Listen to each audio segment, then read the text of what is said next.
So, what's up mga ka-fighting, magandang hapon sa inyong lahat at samahan nyo ako ngayon kumuha ng 2B-Fex dito sa may Evacom Topland. Tara, samahan nyo ako guys at papakita ko sa inyo kung saan makukuha ang 2B.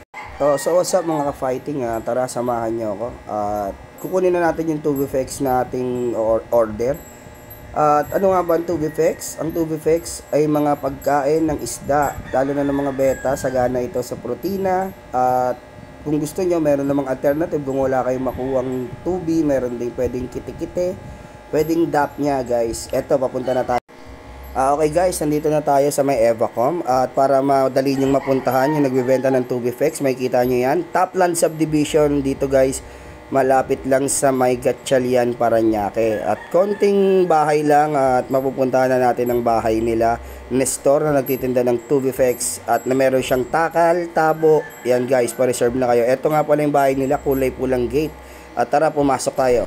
So mga ka-fighting, ito na ang 2B na pagkain ng isda. Yan talagang magandang pagkain ng ating mga beta para manatiling masigla at malakas. Ayun, tignan nyo, pag ginawakan ko yan, makunat. Yan ang quality ng sign na magandang 2B-Fex yan guys. Ayan nga pala, meron siyang mga aerator. Yan, ganyan lang ang setup para magtagal yung mga 2B sa inyo. At meron din siyang mga Oscar. Ayan, alaga niya, nakikipagtaguan pa sa akin sa bakal. Apaka. Ayan na siya. Nagpakita na ng maayos. At meron din siya mga gapi guys. Yan, gapi grass, yan, mga hornwort, duckweed. Ayan na. At tatakalan niya na nga ako. Umorder ako sa kanya ng kalahating tabo lamang. Kasi maliliit pa ang aking mga fry at mga beta fish. Yan.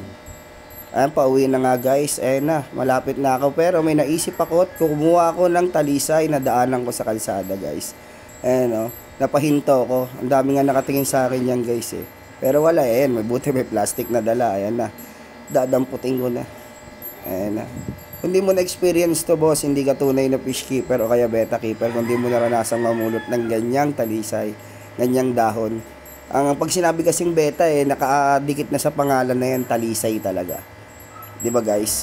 So ayun na nga guys, nakakuha na tayo, tara na. Pwede na tayong umuwi.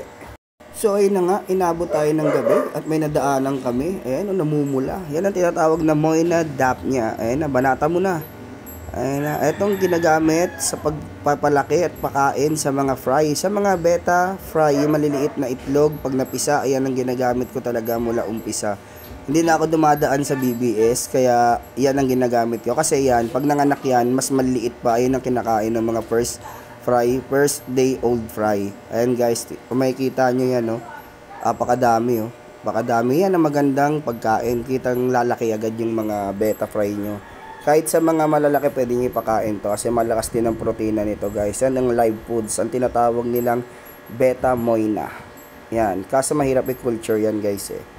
So andito na nga tayo, nakauwi na tayo sa atin. Ayan na, nakuha na tayo ng talisay tsaka ng 2B-Fex. Ayan nilagay na natin doon sa loob. Happy beta keeping guys, thanks for watching.